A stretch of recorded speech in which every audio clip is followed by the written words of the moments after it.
Dans un petit village reculé du Gabon, entouré d'une forêt dense et impénétrable, vivait une vieille femme nommée Mama Otza. On disait qu'elle était une sorcière, une tisseuse d'ombre qui connaissait les secrets du monde invisible. Les enfants étaient avertis. Ne t'approche jamais de sa case, sinon elle te volera ton ombre. Mais un soir, un jeune garçon du village, Kossi, poussé par la curiosité, osa s'aventurer près de sa hutte. Une lueur étrange s'échappait de l'intérieur, et un murmure glacial flottait dans l'air. Kossi, tremblant, jeta un coup d'œil à travers une ouverture. Il vit Mama Otza, assise devant un grand pot, marmonnant des incantations, et il se vit lui-même dans la marmite.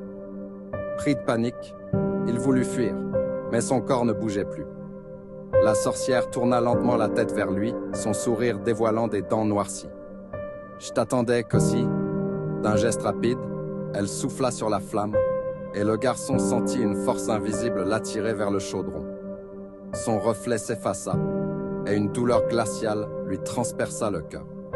Le lendemain, les villageois retrouvèrent Kossi devant la case de Mama Otza. Son corps était là, mais ses yeux vides ne reflétaient plus rien. Il était vivant, mais sans âme. Depuis ce jour, chaque nuit de pleine lune, on dit qu'on peut entendre un chuchotement dans la forêt. Ne t'approche pas de Mama Otza, à moins que tu ne veuilles disparaître aussi.